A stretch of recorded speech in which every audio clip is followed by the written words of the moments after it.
Now, into the ticket office of Disneyland. Oh boy, let's do this.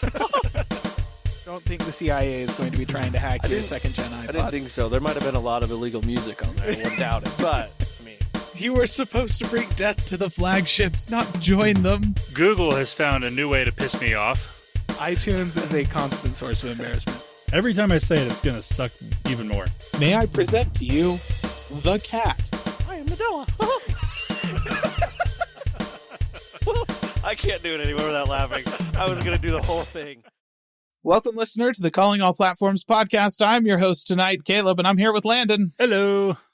And not Wes, because Wes, unfortunately, was the reason that we switched from recording on Monday nights to recording on Sunday nights. But then Apple, because of the unwritten law of tech that says they have to schedule major events after the night that we normally record, scheduled their event for a Monday. And so me and Landon are here on a Monday night instead of the Sunday night that Wes is available to talk about the Apple event. We did it. We have officially gotten, around the stupid rules that tech has put in place just to screw with us in particular. Yep. So there was an Apple event this morning, Landon. Woohoo, I guess. Not sure if you noticed. So last week, listener, we told you about the It's Glowtime event to introduce the new iPhones. And we tentatively added the name of this event to the worst events of the year, worst keynotes of the year, specifically because we hated the title. I did that kind of in jest. I was joking. And honestly, the keynote itself, the event itself, despite being longer than it should have been by quite a bit, and by honestly 40 minutes, and despite talking about some stuff that just did not need to be talked about, Apple, we'll get to that, listener. The event overall was actually not that bad, not nearly as disappointing as I thought it was going to be. But I am going to leave the name of this event on the worst keynotes of the year because of the name, listener. So we're all both in agreement over here, and I think that you will understand as well. There needs to be more of a purpose to these event titles than just it's a pun on Showtime in order to justify giving the event a unique title. Stop it, Apple. Yes. Just stop. There was nowhere in this event any effort made to tie the phrase Glowtime to anything to do with these product announcements. The closest they got is having a couple of fairly bright colors for the iPhone. Yeah. That's it. But they didn't even say these colors practically glow. No. They didn't even say that. There was nothing about glowing was anywhere in this entire freaking hour and 40-minute event. The only thing that I saw that had anything to do with the word glow or glow time or anything like that was before the event, Tim Cook put out a tweet underneath the little rainbow arch, and it had the sun kind of coming through, and he said, Apple Park is glowing today. That's the only thing that I saw. And it was, I said, before the event, not associated with the event, just before. And then literally nothing else the entire show. WTF, Apple. Fire half of your marketing department. I'm just going to say it right now. I don't even care which half. Just draw a line down the middle of the office. Fire everybody to the right of that line. Yep. It is ridiculous how much spare time your marketing people have to come up with unique event names for stuff that honestly, the title of this event should have been iPhone Announcements 2024. It's just call it the Apple iPhone event. Everybody knows what that means. Put the year at the end of it. That's it. It's Glowtime means nothing. It was a bad pun that didn't relate to anything in the event. I hate it. Anyways, so yes, listener, that is why this is going to be nominated for the worst keynote of the year. And actually, considering the way that the list is looking right now, I think it's going to take it. I think it's going to take it. The only people that have an opportunity to make a worse one is Apple in their November Mac event. Yep, which they could. I Yeah. hope they don't. Oh, geez. No, please. Macs are good. Don't screw them up again. Please no. All right. So let's go ahead and talk about the stuff that they talked about in this event, listener. First of all, the Apple Watch. Now, they started this off with Tim Cook saying that this is a beautiful new design for the Series 10. And then they played a video showing the design of the Series 10. From that video, I gleaned that by beautiful new design, they mean the same design, but a little bit thinner with a slightly larger screen. It's the exact same design. Yeah.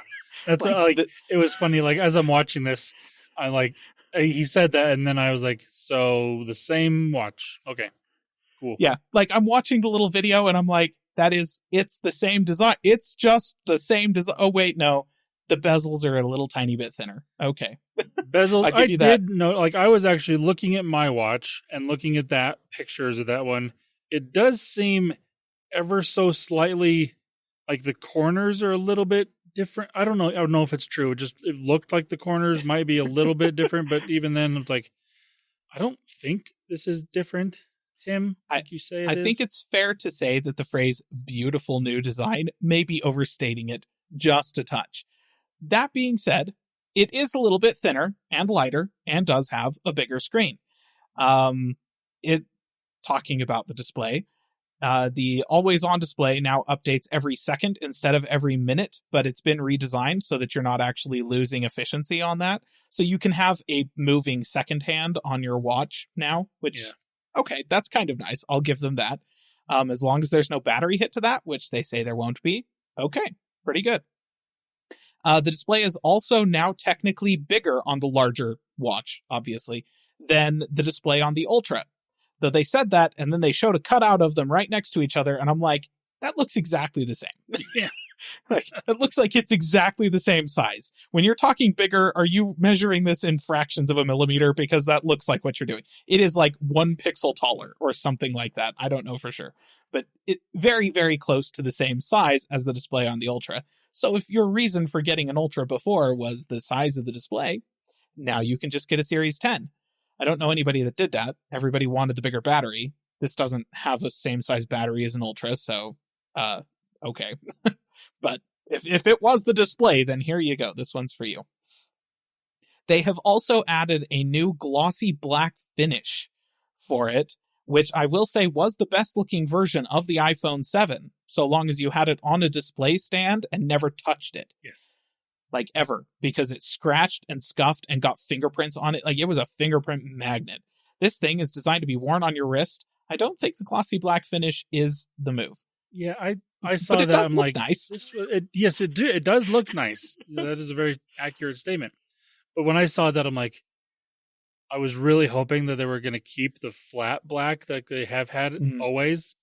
But no, they have the glossy black and then the regular aluminum silver one, and then what was the other one? Pink?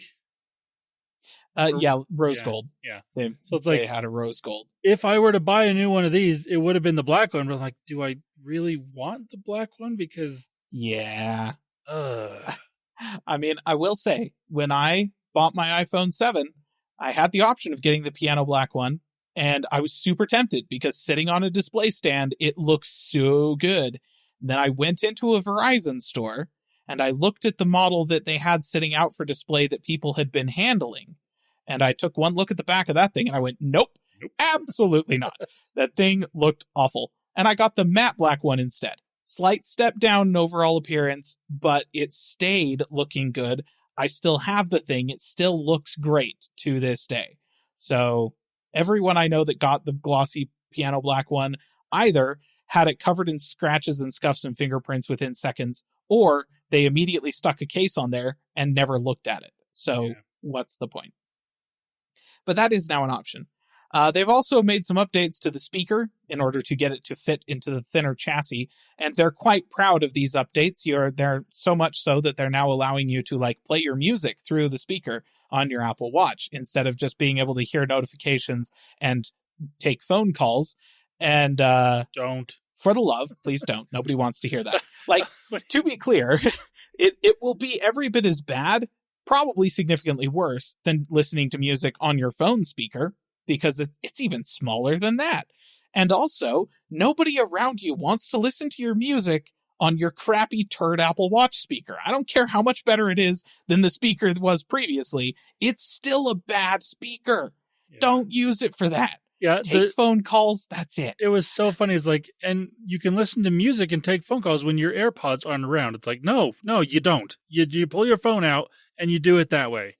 Yes. If you for some reason have to listen to music, pull your phone out and do it that way, because it'll still be so much better than doing it through your watch.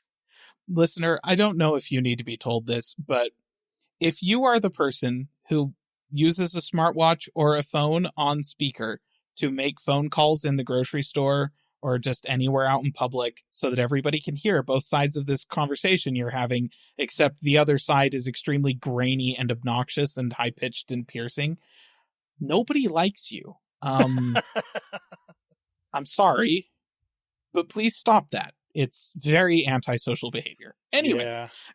And Apple is enabling it. Stop it, Apple. Ugh. The Series 10 is also going to feature faster charging. They were saying 80% of your battery in 30 minutes, which is solid. That's very nice. Definitely, they're pushing more and more into, well, actually, we're going to talk about this in a minute, into wanting you to wear your watch while you sleep and making it so that you can get basically a day's worth of charge by sticking it on the charger while you take a shower in the morning or something like that. That is actually a really, really good thing. So, although they also did mention showering with the watch too, so it's like, okay, when am I going to charge it? Ignore that. You don't need to. Yeah, it's just take it off, put it on the charger. Then that's when you charge. And then the more expensive stainless steel cases are being replaced with a polished titanium case, which is going to be kind of like the same price bracket. It's the more exclusive premium version of the Series 10, but it is titanium instead of stainless, which means it weighs like a third as much. So yeah, that was one of my biggest things against the stainless ones, is because they're just that a little bit heavier. They're heavy. And you would notice it especially if you got the 45 millimeter or whatever size the bigger one. Yeah, the big one. It would be noticeable after a day's use, especially if you went from an aluminum one to that one. You definitely notice. But I love the idea of taking it to the titanium instead of stainless steel. I do still wish that it wasn't. I mean, this is just personal preference. I don't love the glossy finish, but they got to differentiate it, so I get it. It's fine. They do look good. Yeah. It's just not my personal preference. Yeah, and that's fair. But I do. They were saying that the polished titanium version now weighs even slightly less than the aluminum version. Yeah. So in addition to just getting the one that is a little bit more durable and looks a little bit fancier, it is actually beneficial now. It's lighter. Okay, That's good. Instead of being heavier, which I suppose weight, like heavy things, are traditionally indicative of quality. And so in the traditional watch world, having a heavier watch is probably a better thing. But I think that Apple is just at this point acknowledging that nobody actually cares about the Apple Watch as a piece of like fine timekeeping. That's not what it is. It's a fitness band. Yeah. It's a very, very capable fitness band. And making a titanium version that is lighter than the aluminum version makes a lot more sense than that stainless steel body ever did. Yep. So there you go. They did also talk about some health stuff, I guess. It's given that it is just a very capable health tracker. They are going to be adding sleep apnea detection to the Series 10. It's actually going to be backwards compatible with the Series 9 and the Ultra 2 as well. So there is that. This is based on the sleep study that they've been doing over the past couple of years and stuff like that. But, it'll track your sleep over the course of like a couple of weeks and then warn you if it thinks you've got sleep apnea and give you some directions on how to talk about that with your doctor. And that's it, because that's all the advice that your watch should be giving you. Let's be honest. Yes. They're also adding a depth gauge and water temperature sensor that's going to be real great for people that do a bunch of swimming and especially diving and scuba diving or snorkeling, stuff like that. I believe this already existed on the Apple Watch Ultra, right? I believe so. At least the depth gauge part of it did. I'm not entirely sure about the water temperature, but I do like both of these options, especially the water temperature. That's a really cool feature. And if you're in water mode, it automatically displays both of those right on the watch face that you're using. And that's really nice. I like that a lot. Yep. They've also added a bunch of additional detail on top of stuff that's already there for various activities. They've added tide tracking for coastlines for people that are swimming and just, playing on the beach and that kind of thing. Yeah. They've added distance tracking for rowers and kayakers and stuff like that. I didn't pay that much attention to it because, as per usual, listener, I don't pay that much attention to the Apple Watch. You're lucky you got as much out of it as you just did. I was actually very like the watch, the AirPods. Yeah, basically the watch and the AirPods. I paid a little more attention. I took all my notes, or pretty much those, because I knew, or I had the feeling that you might not take as many notes. But I'm actually pleasantly surprised at how, you pretty much took all the same notes I did. There was one thing that I mentioned that I took note on with the Watch 10 that I thought was cool, is that they're bringing live translation to the Apple Watch. Right. So you can talk back and forth with somebody of a different language, you just using your watch instead of having to pull out your phone, which, again, isn't huge, but it's a nice little feature just to have, Yeah, that's a nice add. Well, the last thing for the Series 10 that I want to say is a statement. I want to repeat this statement that legitimately about made me puke right at the end of when they were talking about the Series 10. And that is that the design for the Series 10 really is a milestone for watchmaking. Okay, so as I was just saying, the existence of the titanium case kind of seems to indicate that Apple is accepting that this thing isn't actually a fine timepiece, but somebody wrote that in the script anyways. Again, I repeat, Apple, you need to fire fully half of your marketing department. Just you know who's in charge of all these type of lines, right? It's Phil. It's Tim. No, it's Phil. Remember how much courage he has? He's got all the courage. I still want to give him the benefit of the doubt that somebody else wrote that line for him. I don't know, because things were far less heavily scripted back then than they are now. Yeah. So I don't know if I can give him the benefit of the doubt on that. Listener, and actually, if you don't know what we're talking about, Phil Schiller, the announcement of the iPhone, what was it? It was the 7. The 7. It was the 7. They took the headphone jack away. He said it's taking a lot of courage for us to do this, or something along those lines. And it's like, no, it's not. You're just an idiot. No, you dorks. You and idiots, what my favorite jerks. part of that, though, I can't remember who it is, but there's somebody that used to be on a regular guest type person on a podcast I listened to that would call the headphone jack. He just started calling it the courage port instead of a headphone jack. And I absolutely loved it. It was fantastic. Oh, that's great. That's great. Yep. Good old Phil Schiller. He's also the one that, when introducing the Trash Can Mac Pro, which, again, listener, if you're not aware of the history of Apple's Macs over the past decade, you ought to go look up the Trash Can Mac. Yeah. That's all you have to type. Just type Trash Can Mac into Google and you'll get exactly what I'm talking about. Phil was the one who introduced that, and upon showing a picture of that to an auditorium full of people, he made the statement, "Can't innovate my ass." And I'm like, first of all, Shill, your wording there. Okay. Second of all, it's a circle, my dude. What? Like, to be clear, the Trash Can Mac Pro actually was a pretty cool computer with absolutely no way to upgrade ever in the history of ever. And that's why there was only ever one version of the thing. And then they discontinued it like 9 years later. What a horrible machine. Good job, Phil. I'm glad he doesn't present stuff anymore. Yeah. Anywho, let's move on to the other Apple Watch. The Ultra 2 is getting a matte black finish to complement the existing natural titanium finish.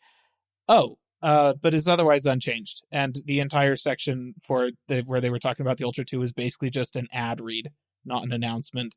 So there was that. To be fair, as much as I really hate the fact that they didn't do anything with the Ultra, I even went on to Apple's website after the fact just to see, did they maybe update the chip? No, they still have the S9 chip in it. It's not the S10 that's in the Watch 10, which is really unfortunate. But that all being said, I absolutely love this matte black Ultra 2. It is gorgeous, and I want it so very bad. It does look really nice. The Ultra 2 falls squarely into the category, though, of things they talked about in this keynote that absolutely did not need to be talked about in this keynote. Not at all. This should not have been here. I mean, they could mention it. That's all it needed to be. Oh, and the Ultra 2 is now coming in black. And move on. Yeah. That's it. That's all they needed to say. No, they took a good 5 minutes just on the Ultra 2. Yeah, which basically just telling us, like, hey, here's all the things the Ultra 2 can do. And I'm like, cool, you introduced this last year. You told us all of this last year. This is year-old news. Literally year-old news. Yeah. So, yeah, shouldn't have been there, but whatever. The Series 10 is going to be available for $400, right? That was what I wrote down. $399, Sure. which is the same as the Series 9, I'm pretty sure. And pre-orders are open right now. So go to, listener, if you really want to buy a Series 10. All right. Let's move on to AirPods. So this is actually almost exactly the same as the Apple Watch section. The AirPods 4. This is a new set of AirPods that are the same basic design as the AirPods 3, but they are a slightly more refined shape that is supposed to, they've once again done 3D scans of the sides of a bunch of people's heads in order to design the most optimal shape to fit in the most people's ears the most comfortably. As they were saying that, I thought, okay, we've heard this before, Apple. You said this last time you updated the AirPods. You don't need to mention it. Skip ahead, please. I'm sorry. Apple said this literally 15 years ago when they introduced the EarPods. Yeah, they did. Alongside the iPhone 4S or 5S, something like that. It's been a long time. And yeah, they just keep saying this, but it is a slightly tweaked shape. The biggest difference in shape is actually the case, which is now skinnier. Yeah. It's the smallest AirPods case so far. So that's kind of nice. They're touting improved comfort, improved audio quality, improved call quality, and my response to that is I sure as heck hope so, because why else would you be releasing a new version if you weren't improving those things? Yes. There's literally no reason to release a new version if you don't improve those things. Okay, thanks, Apple.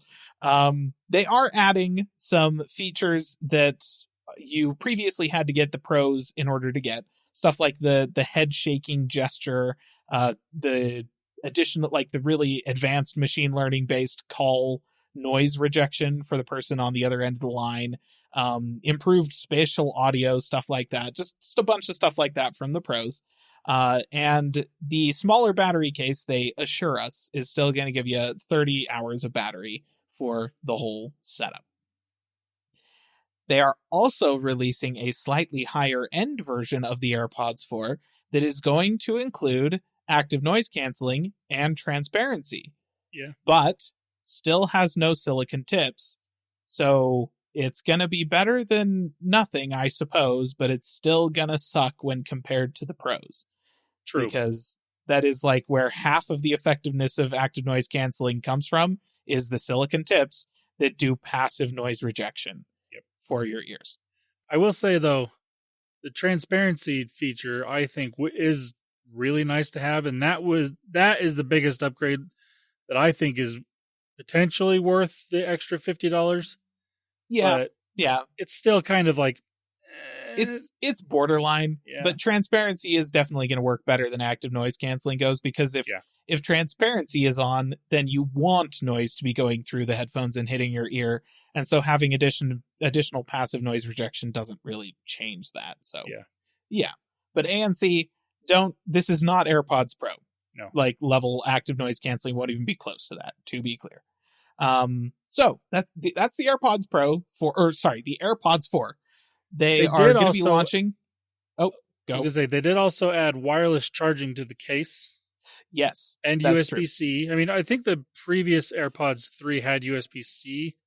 It was USB-C, yes. But did not have wireless charging. And it's the same as the AirPods Pro 2 case that'll charge with the Apple Watch charger or a regular Qi charger, which also absolutely love that, because there are times where if my phone is on its charger, I'll just use my Apple Watch charger, or vice versa. You know, it's really handy. Yep. That is true. So yeah, $130 for the base AirPods Pro or AirPods 4. Good grief. And if you want the ANC and active noise stuff, transparency mode and all that thing, adaptive audio, that stuff, that's $180. So still a good bit cheaper than the AirPods Pros. But you know, there you go. That's about the same price as the 3s were, as I recall. Where the 3s, they were $130 to start. Yeah. Weren't they? Yeah. Okay. Then, oh man, this is big. Updates to the AirPods Max. Woohoo! Okay. Yay! New colors and USB-C. And that's it. So, you know, I don't it's know funny what I was expecting.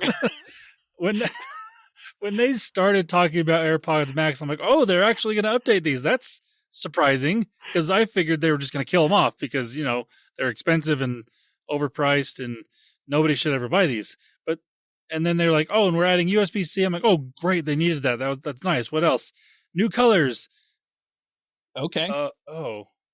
And then they moved on, and it was like, wait, that's it? You're doing okay? Because I mean, the AirPods Max already had most of the active noise canceling and transparency and all that stuff that the AirPods Pro have. The AirPods Max also have, but like no design changes, no like tweaks to the inputs or anything like that. You know what the AirPods Pro or AirPods Max could really benefit from? Some kind of like actual controls, like an off button. Yeah. Among others, stuff like that. I don't know. But whatever. They now have a USB-C AirPods Max, so no more Lightning. And I do believe that means the Lightning port is gone from everything on Apple's store. Like, I don't think they're still selling anything with a Lightning port. Oh, except for the iPhone 14, I guess. No, wait, that had USB-C, didn't it? Let me check. Was the 14 Lightning, or was that USB-C? When did they make that switch? Was that last year or the year before? I do not remember. Either do I. It was such an impactful moment. Nope, it's Lightning. It has USB-C to Lightning cable in the box. Okay. So there's still one product. But it's an old product that is going to be phased out soon, and we know when. Wait a second! Dang it! Still got the Magic Mouse. Oh, it's the worst product ever. Oh, it's okay. I just got my MX Master right here. It's got a USB-C port on it. Oh wow. All right. Well, I thought for a second there, listener, that we were finally past that, but no, their peripherals still use Lightning. Yeah. Wow, Apple. Hopefully they fix that at the Mac event here in a couple of months. So, moving on with AirPods, let's talk about the AirPods Pro. They are adding hearing protection to this, which I will admit that when they started talking about this, I was like, they're quoting like World Health Organization statistics and stuff like that, as if the AirPods Pro are suddenly going to be like a medical device or something like that. And then they announced that hearing protection, which is designed to reduce loud noises, is also going to be able to give you a hearing test. And they're working on getting a clinical grade over-the-counter hearing aid certification for the AirPods Pro with a new software update that will enable you to use it as a hearing aid.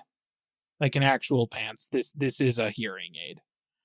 And okay, that would actually save a bunch of money for people that need like low level hearing aids, right? Not super intense hearing aids that have to be in their ear all the time in order for them to hear anything. It's not going to replace like cochlear implants or anything like that.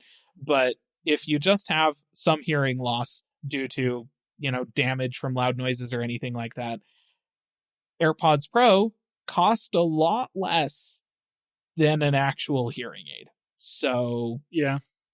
Okay, I'll give you that. And also, this is just a software addition to the Pros too. Yeah. This isn't actually a new hardware product. This is just software. Listener. I was actually, that was something for me as somebody that owns AirPods Pro 2. Also a really bad name, but they're going through this stuff. Like, these are actually kind of nice features. I kind of expected this to be happening because was it last year that the World Health Organization did make it so you can sell over the counter hearing aids, and like I've started seeing them pop up at Best Buy, or even Verizon sells earbuds that are qualified to be hearing aids and whatnot. So it's like I knew this was basically coming. So here I was like, okay, these are all nice things. I like that they're on this. Nothing that I need to upgrade my AirPods for, but that's fine.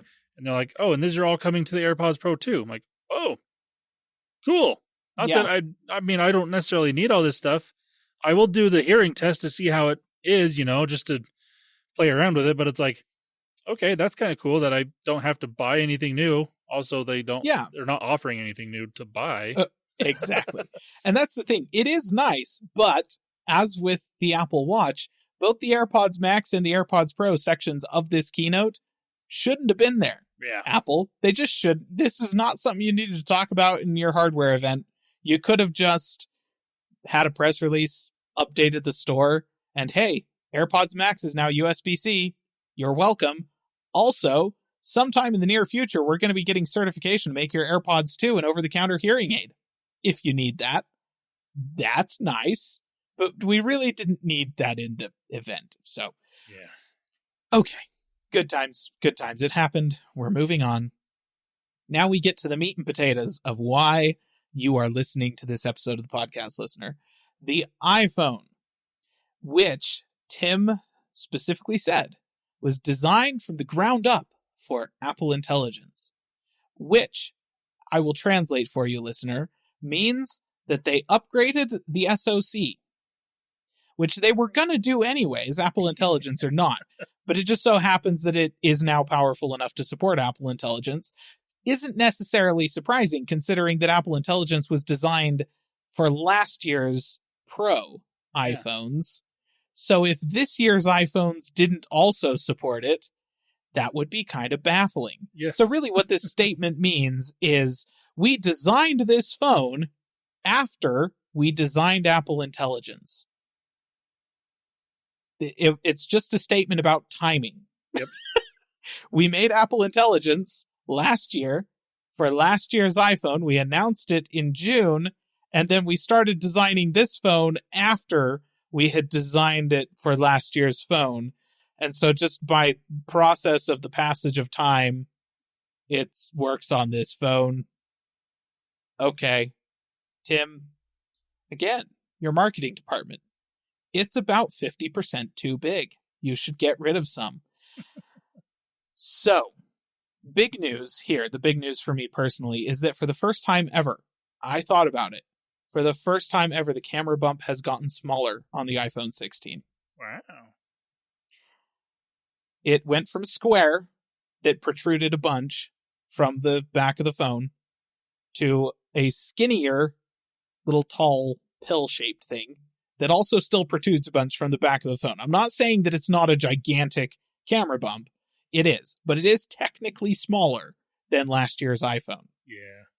Like, than the 15. Not the Pro. We're not talking about the Pro right now. It's basically the same camera bump that was on the iPhone X and XR, but thicker because it's better cameras. So it didn't get any thinner, listener. It just got... It takes up less space on the back of the phone. Exactly. The area of it is smaller. And that is, as far as I can think, of the first time that has ever happened. Yeah. On the iPhone. In the past, the best you could hope for, was it didn't get bigger from one year to the next. Uh, But it's never gotten smaller before. So that's the first time that's happened. So that's pretty good. They have also brought down from the Pro models the ability for the display to support everything from 1 nit of brightness to the maximum peak brightness of the display, which is 2000 nits on the iPhone 16. So still dimmer peak brightness than the iPhone Pro, but very bright, totally usable in outdoor. And if it's pitch black and you're looking at the screen of your phone, it'll get really, really, really dim. Yeah. So that's cool, I guess. They also have, from the Pro models of last year, brought down the action button, which I'm sure some people used for something other than silent mode on their phone, probably somewhere. Maybe once or twice, and then switched it back to just toggling silent mode on and off on their phone. I don't know anybody that has these phones that has told me what they've done with the action button, other than other tech people talk about the action button just to say that they did something with it. And I don't know how often they use it as something other than, the ringer switch. But I mean, if I had the option of it, I probably would map it to something. I don't know what. I'd have to figure that out. But it would be something that I use on a regular basis. I just don't know what it would be yet because I don't have the option to do that. Yeah, I will say that I almost never deactivate silent mode on my phone. Yeah. So I'm in the audience that would actually be able to remap the action button to something useful. And frankly, I would probably remap it to something like a shutter button for the camera or something like that. Oh, except wait, I wouldn't need to do that on the iPhone 16 because the one actual piece of hardware design that they have changed is the camera control, which is an actual name for it's a shutter button they put on the side of the phone. Yeah. Okay, it does more than just a shutter button. So what it is a button. It summons the camera when you push on it, but it also has a touch surface on it, right? It's a little piece of quartz so that they can put a touch layer on there as well. And it's got a couple of levels of pressure sensitivity for the button so that you can do a few things with it. So you can click on it to enter the camera. You can click on it again to take a picture. It's a shutter button, right? You just click, take a picture. And, it's placed right there when you've got the camera in landscape mode that it makes sense to use for that. They used to ship phones with shutter buttons on them. Like, do you remember that? That used to be a thing for smartphones. So that's what I remember HTC had one that actually had a picture of a camera on it. Yeah. It was great. Yeah. And it was a different color of the phone, too. Like, the phone was black. That button was red. It's like, there's your camera button. It's great. Draw some attention to it. But yeah, so that's basically what this is. You can also, click and hold it in order to take video. So, okay, makes sense. There's also a different level of pressure that they're calling a press versus a click. So you have to push a little bit harder for a click, push a little bit softer, and it will clear the UI for the camera app off of the screen and pull up a little touch overlay right there next to the button on the side of the screen. Because the little button, the camera control, is touch sensitive, you can then swipe along that button in order to change the controls that are being accessed right there, such as zoom, for instance. You can also press twice in order to view different options for what is being controlled by that swipe gesture, and swipe back and forth between those things, press again, and then control them. So they're just kind of building a little bit more shortcuts for the camera app controls into this little button that I think for most people, I think it's fair to say you're probably just going to use it as a shutter button, right? Yeah. Like, instead of having to tap on the screen, you just use this, which is actually kind of nice because then you don't have to look at the screen to tap on the button. You just feel it, right? It is flush with the bezel, but it's got an indentation around it. You'll be able to physically feel the thing on the side of the phone and index it with your finger and then just click and take a picture. So, okay, that's kind of nice. Yeah, my thoughts, during this whole presentation, I'm like, I do like the idea of having a dedicated shutter button and quick access to the camera. So, you can now remap the lock screen button instead of having the camera. You can do something else with it and have this button there, which is, I do love that. So you can have more quick access shortcuts to different things because, like I said, the lock screen buttons, the action button, and now this one can go to the camera. But like when they're showing all the extra stuff that it can do, I'm like, okay, that is kind of nice. But the actual people that are that would utilize those things already have the motion, like regular motion of their thumb on the phone. Like they can access those functions really quickly from the touchscreen without having to do anything. So Yeah. I get that they put it in there so it can do more than just a shutter button. But again, Yeah. the people that would have accessed that other stuff already have their ways of accessing that stuff. That's probably going to be initially quicker than getting used to this little button. And some of them might switch over to using this button, but initially, like you said, it's basically just a quick access camera and shutter button, which again, I'm perfectly fine with. I do like that. Totally fine. Yep. Like, it doesn't necessarily need to be anything more than that. I do think that if for your more casual users, it's basically just a shutter button. But if you are frequently zooming your photos or something like that, you can just have that be the default control that comes up when you do the press on the button. And then you can just swipe for zoom if you want, right? Like, and just never change the control that's there. Just use it for zoom every time. Or use it to swipe back and forth between camera modes. So, like, hey, now I want to do panorama. Now I want to do a portrait mode or something like that. Use it to swipe back and forth between those modes. And just never change it from that, So that's kind of how it relates to casual users. And then, like you said, the people that are more serious users, honestly, most of them that are more serious photographers on iPhones probably don't use the built-in camera app. Also, so the apps that they use are probably going to implement something very different for this button. And hopefully you can remap the button so that it calls those apps instead of the built-in camera app. They didn't specifically say that, but I wouldn't be surprised if that was the case. Okay.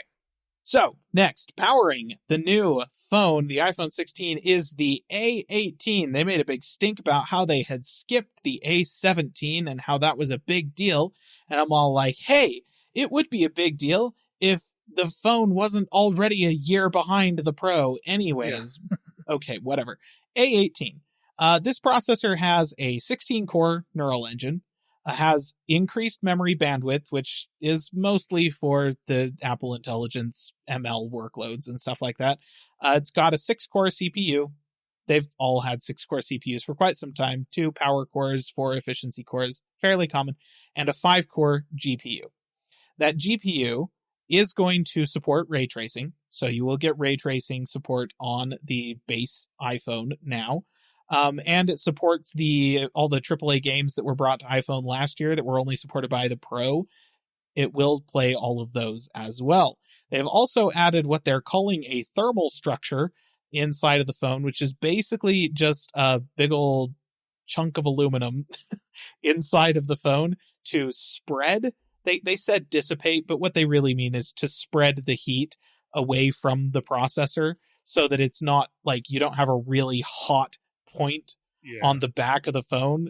Instead, the whole back of the phone warms up a little bit instead of just one spot, which is what most iPhones do and is really obnoxious. So thank you. I appreciate that.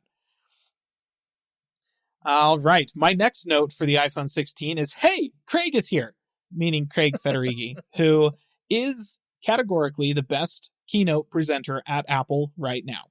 I will hear no arguments. That said, he's also the software chief, so it's a little weird to see him at an iPhone hardware announcement event.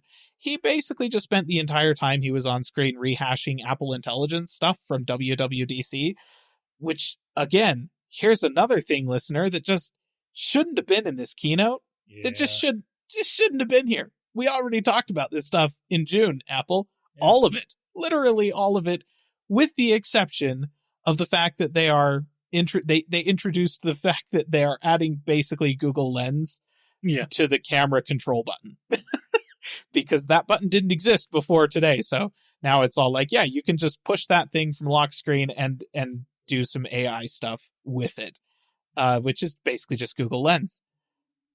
Okay, that's, again, didn't need to be here.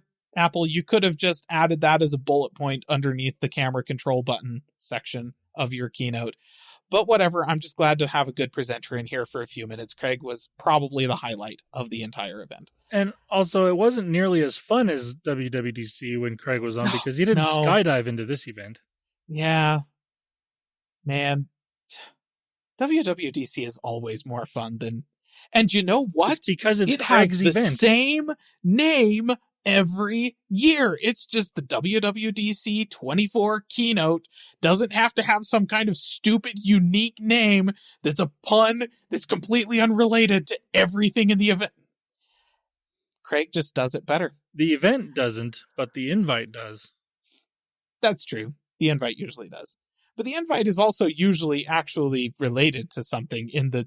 I'm not letting this It's Glowtime thing go, Apple. This is never going away. All right, let's talk about the cameras.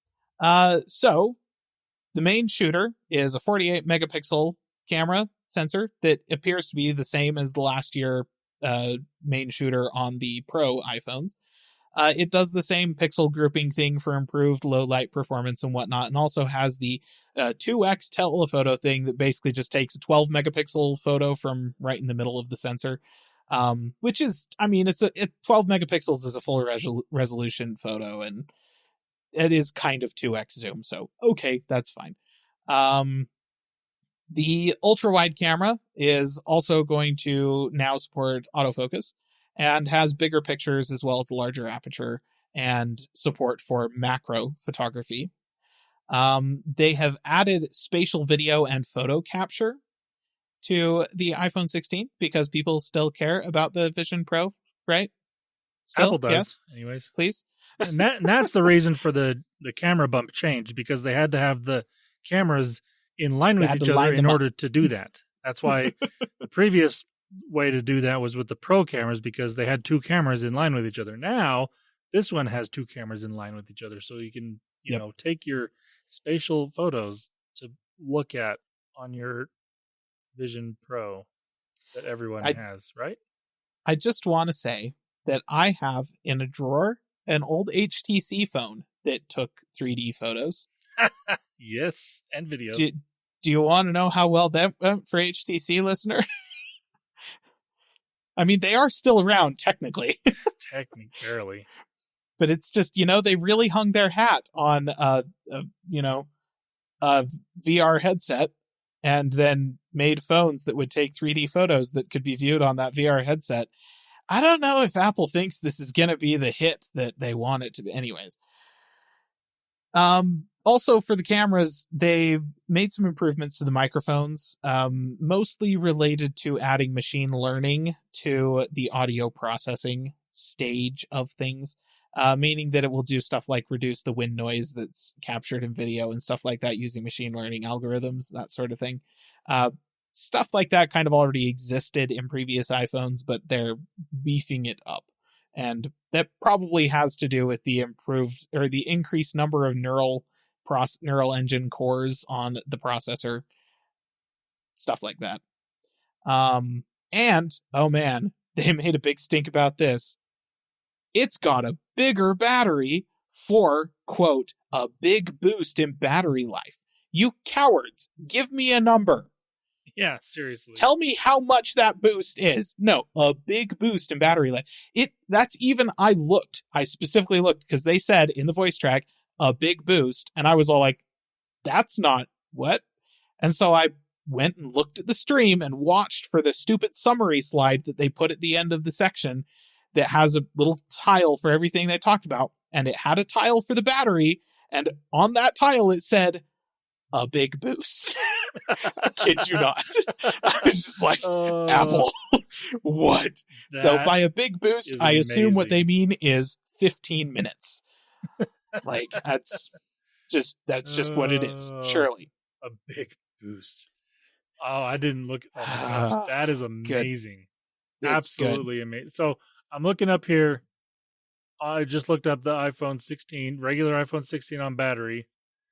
It says on the regular 16, up to 22 hours of video playback, up to 18 hours of video playback if you're streaming, and then 80 hours of audio playback. And then on the 16 Plus, 27 hours of video playback and 100 hours of audio playback.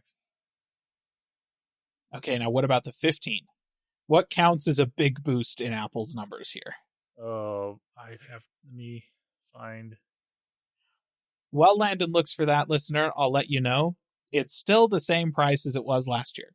$800 for the normal iPhone, $900 for the Plus iPhone, 128 gig starting size for both. I'm glad they didn't raise the price, but they didn't lower it either, so here we are. It's not giving me the option to look at tech specs for the 15 for some weird reason. Ha! It just takes me straight to the buy page of the 15. Okay, I guess on the bottom, near the bottom, it does say up to 26 hours of video playback. And so that's the iPhone 15, iPhone 16 up to 27 hours of video playback. So you get an extra hour of video playback. That's your big boost, Apple? Come on. So you might get, Come on. Nothing when it comes to regular usage. Yes. Yeah, exactly. You will probably not notice a difference. Essentially when the you takeaway here. When you end the day, where you previously might have ended the day at 15, 20%, you might end at 25%. Yeah. If you're lucky. Yeah. Or maybe 22%. Honestly, the biggest difference is going to be between the fact that if you're going from a 15 to a 16, which honestly, probably not worth the money. I would wait a year at least. But if you decide to do that, the difference in battery life that you're going to notice is due to the fact that your 15's battery is a year old and your 16's battery is brand new. Yes. That's going to make more of a difference. The number of charge cycles on your 15 is going to make more of a difference than this quote-unquote big boost in battery. Yeah. Good grief, Apple. All right. So that's the iPhone 16. Frankly, not nearly as disappointing as I was expecting it to be. No, I mean, when they were going through everything about the 16, I'm like, this is more or less an iPhone 17 or 7. Wow, I'm going forwards. iPhone, except a year older. Hey, no, it's an iPhone 15 Pro with a newer chip, so it's almost better than the 15 Pro, minus it doesn't have the telephoto lens. Not a huge deal for some people, and it's a lot cheaper than even the 15 Pro is going to be right now. So if you were if you were thinking, oh, I'll wait till the 15 goes cheaper, and you were looking at the 15 Pro, don't. Just get the 16 because it's a better phone for a cheaper price. Yeah, and I will say that is a nice step up over what it was when they released I guess it was the 14, which was basically just a 13 Pro, except it cost more. And I was like, well, don't do that. Yeah. So that it is better than that. And I will note that, yes, the A18 is a newer chip. Really, the only difference that the A18 has over the A17 Pro is that it is built on a newer manufacturing node. It uses the same quote-unquote improved 3 nanometer manufacturing process that all of the M4 era Apple Silicon has moved to, which means that it's going to have some efficiency and some slight speed improvements over the A17 Pro. But it's got the same number of cores. I think the GPU performance is probably pretty much the same. I think maybe the neural engine is a little bit stronger. But, minor improvements. And for day-to-day tasks, it's not going to be noticeably faster than last year's Pro model. But just the fact that it's on a newer processing node means that you're likely to see it supported for a year longer by iOS, is really what that comes down to. Yeah. But, yeah, I think for me, it's I like the camera control button thing. I think that's nice. The camera improvements are generally nice. I like the design. It's good. It's a bunch of very minor iterative things, but I'm currently sitting on an iPhone 13, right? 13 Gen, which means that the improvements that are present for the 14 and the 15 are also still there, in addition to the new stuff that they announced for the 16. So the iPhone 16 itself doesn't feel like a huge jump, but it is finally to the point where the 16's improvements plus all the changes they've made over the past 2 years, which honestly haven't really amounted to a hill of beans for the most part. It's just a bunch of really minor crap. But the 16 feels like more of a step forward than we have been getting, and it is now feels like enough of an upgrade that I might justify buying one. That said, I'm not going to pull the trigger on it at this point because it didn't blow me away. And they're rumored to be announcing an iPhone SE at the beginning of 2025. So I'm going to wait to see what that looks like, because if that's still $430 and it's got most of the stuff that's in the 16, that's a no-brainer. Just ignore the 16. Even if it's like, it's got the same design and chassis and basic camera hardware and all that stuff as like the 15 or even the 14, but it has the A18 chip, still kind of a no-brainer for me personally. So that's where I'm at on the iPhone 16. Not nearly as disappointing as I was expecting it to be, though, I will say. All right, let's jump into the iPhone 16 Pro. Now, the design of this phone is much like the iPhone 16, basically the same as last year.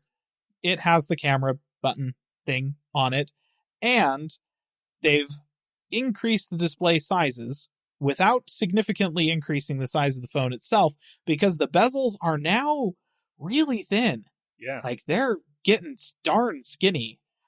So we're getting pretty close to that vision of just the full front of the device being a screen. We're getting there.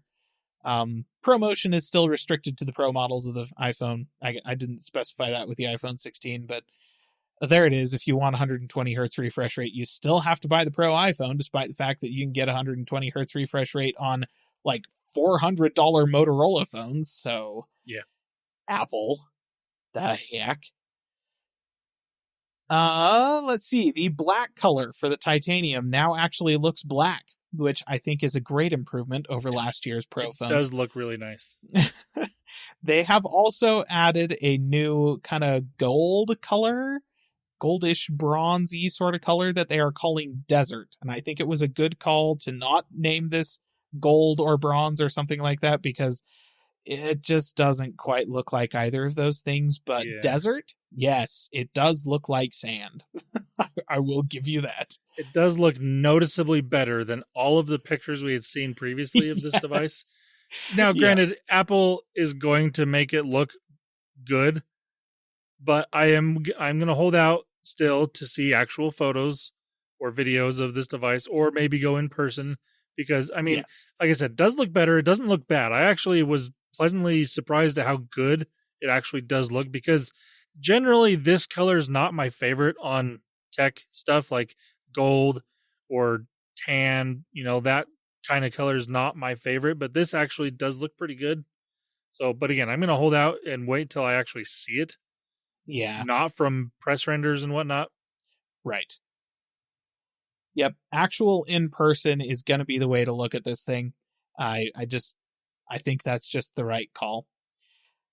All right. The A18 Pro is the processor in this year's chip. Not necessarily surprising. This is sort of after they announced last year's Pro iPhones with the A17 Pro. This was kind of what we were expecting. An A18 and an A18 Pro. Now, in terms of differences between this thing and the A18, it's not as significant as you might expect. So this also has a 16-core neural engine with improved memory bandwidth for that thing, the same as the A18, has a 6-core CPU, the same as the A18. It does have a 6-core GPU, and they're saying 2 times faster ray tracing than last year, which means that it's not just a factor of like core count or anything that is making the improvement in the ray tracing. They're saying faster memory bandwidth and more RAM is what's going to make a big difference there, which does suggest that the Pro phones are going to be shipping with more RAM than the iPhone 16, which is not surprising. It's been that way for a few years now. Yeah. But I wouldn't expect to see the iPhone 16 with 2 times faster ray tracing than the 17 Pro. No. Sorry, the 15 Pro.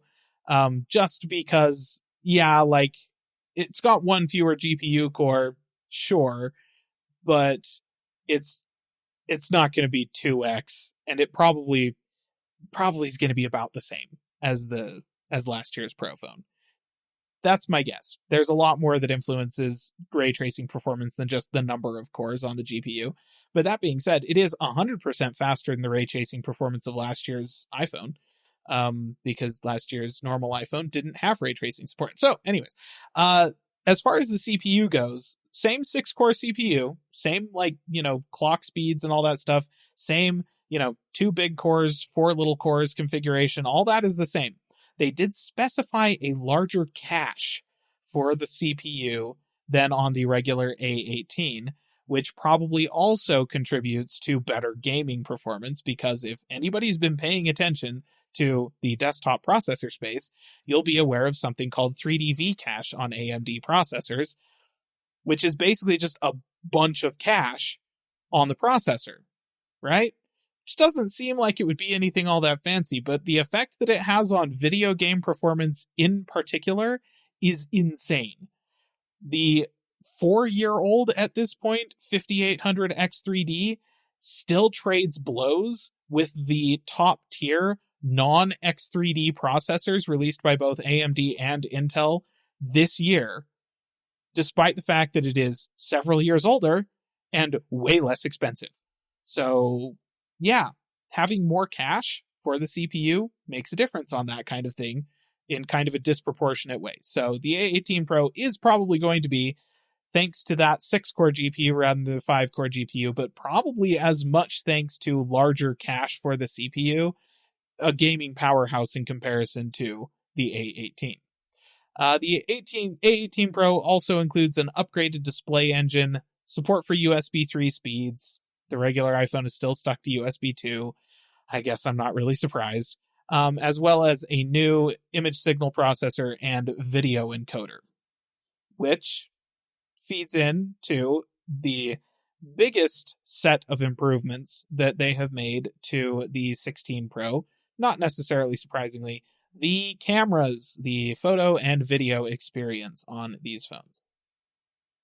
So, main shooter on this thing is still a 48 megapixel sensor, but this is a new sensor that they are touting reads data faster and has a faster link to the image signal processor in the SoC.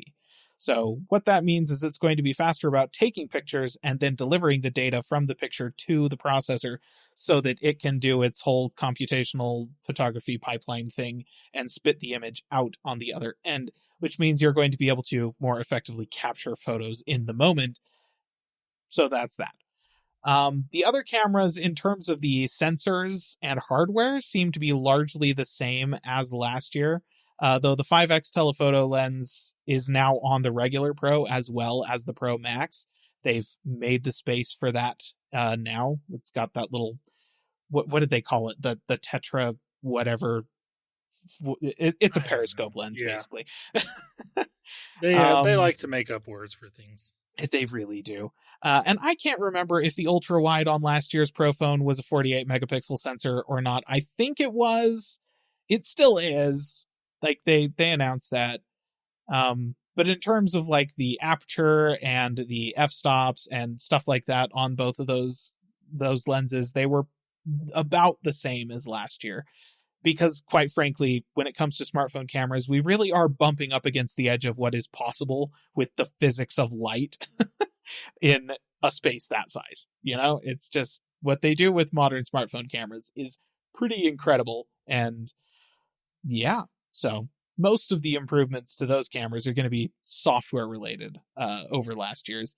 Last year's ultra wide was a 12 megapixel, so it was a 12 megapixel. It is a new lens there as well. Okay, so yes, the ultra wide is now 48 megapixels. The camera control button, specifically on the Pro phones, is going to be getting a 2-stage shutter later this year. So you'll be able to do like kind of a press to lock in your focus and your light balance and whatnot, and then a second press to actually take the photo. So if you've used, point and click digital cameras anytime in the past, like 20 or 30 years, that were more expensive than like $50. Yeah. then you know what a 2-stage shutter is, right? You push it down a little bit and it kind of locks everything in on the viewfinder so that you can see what that photo is going to look like. If you don't like it, you let it up, you refocus, whatever, hold it down again, and that way you don't have to take a whole bunch of pictures in order to see what the final product actually looks like. Yeah. So that's a software change that is going to be coming to the Pro phones later this year. They've also made some updates to their computational image pipeline, which, not necessarily surprising. You can, in fact, use the Halide camera app to turn that computational photo pipeline off if you would like, and just take the pictures raw. If you want to be in charge of editing them yourselves, which, that's nice. Apple did also add some changes to how you can how you can edit them in the camera app and stuff like that for the Pro phones. They're really leaning hard and heavy into the computational photography, but so is everybody else, because that's honestly how these smartphones have to differentiate themselves, considering that the physics is against them, right? The lenses are all restricted in size by having to be on the back of a smartphone, and they're basically all using the same 10 sensors made by Sony. So I don't know what you're going to do. You got to do something in the software side. Yep.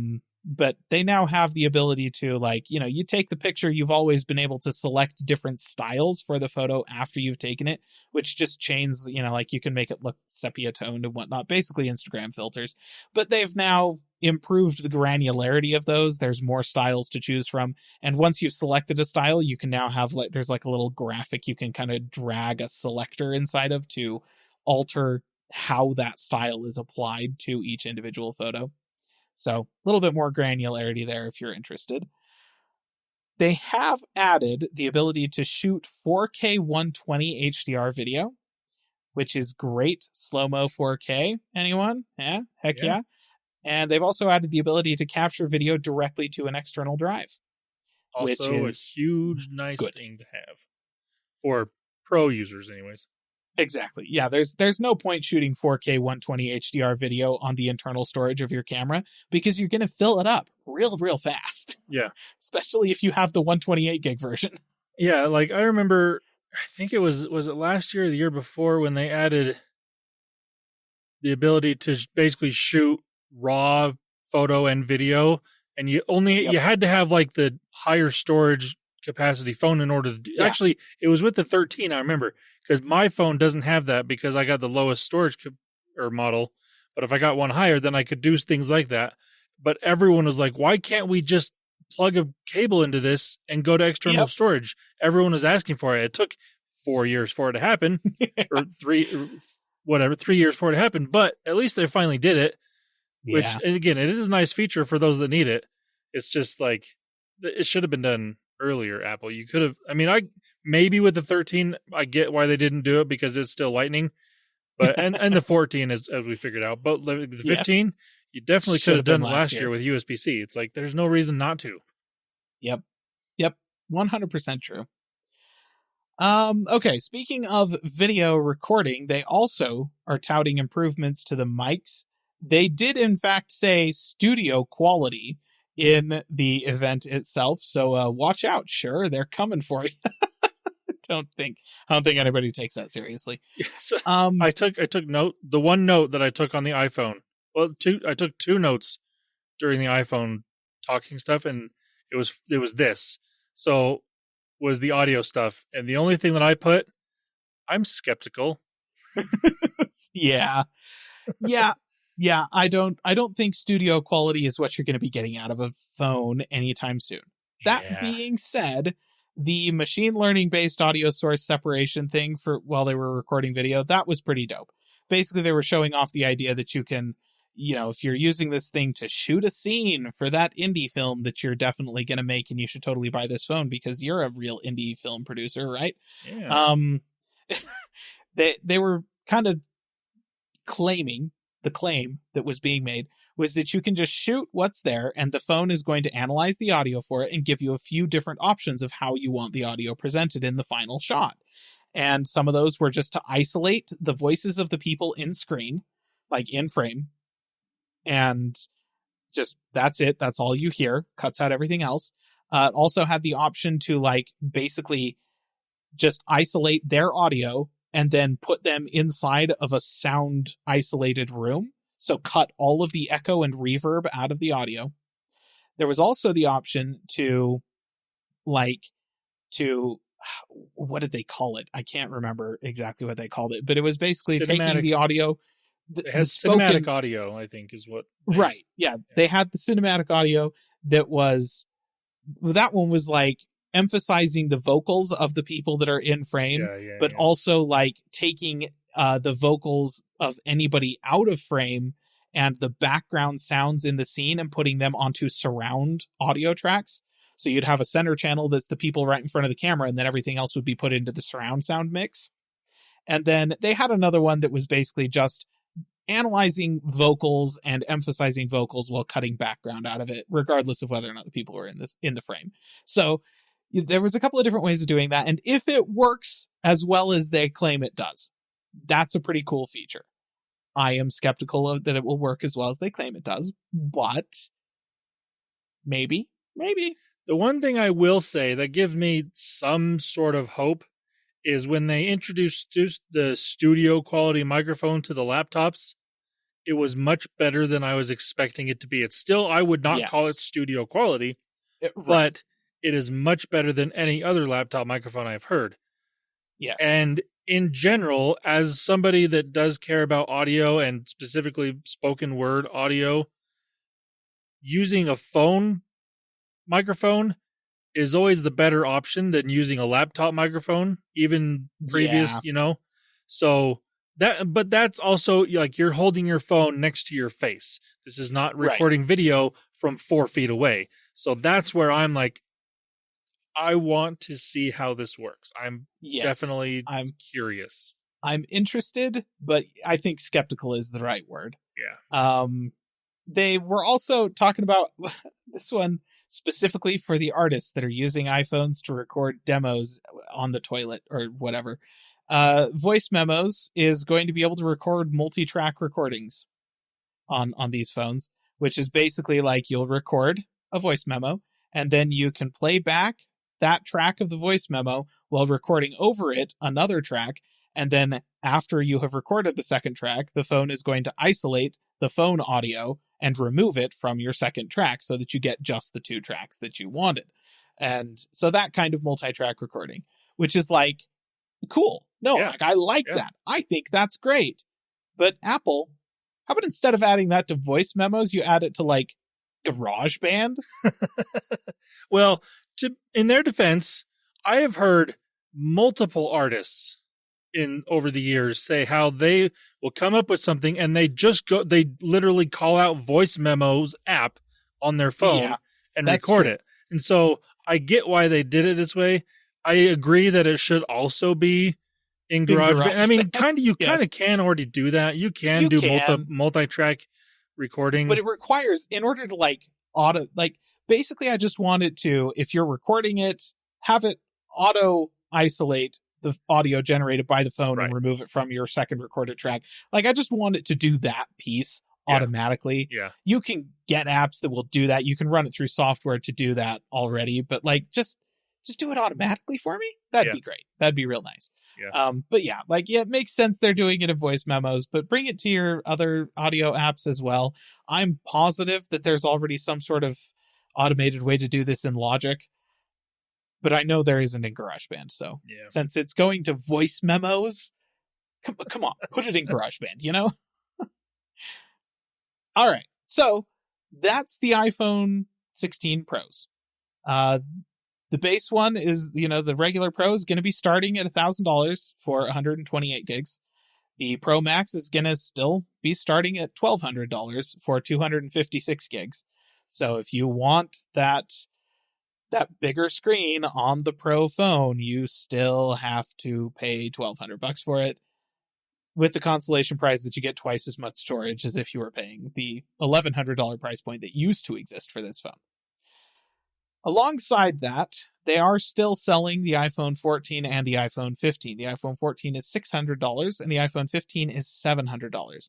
I will let you in on a secret, listener. You can get a refurbished iPhone 15 for less than $500 and a refurbished 14 for less than $400, like close to $350, depending on quality of it, you might, if you're willing to go with one that has some scratches on the screen, you might even be able to get under 3.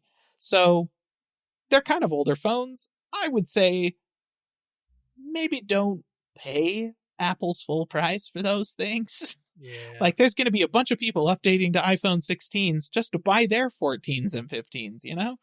So, yeah, that's the iPhone lineup. And yes, the SE is still being offered. Don't buy the SE. It's going to be getting replaced next year, hopefully with something that's much better. At the very least, it will be with something that has an OLED display and, like, Face ID and stuff like that. So, yeah, just wait. Hold out for that.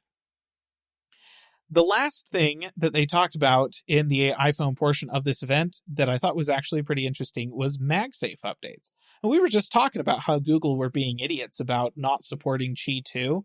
Apple updated their own proprietary MagSafe charger, and it will now charge the iPhone 16 at up to 30 watts, which is pretty great. You can still use other Qi chargers with it, of course. Those will only be able to charge it at up to 15 watts. If they're Qi 2, because Apple is supporting the Qi 2 standard as implemented. This was the second What? note. This is the second note that I did on all of the iPhone stuff. The only other note besides the audio stuff was I wrote down Qi 2, Google, in all caps. I'm like, come on. Yep. Gosh, dang it, Google. Yep. Ugh. Yep. Good And then, like, times. Apple didn't have to say Qi 2. They could have just said an upgraded version of MagSafe. No, they actually said Qi 2 in the keynote.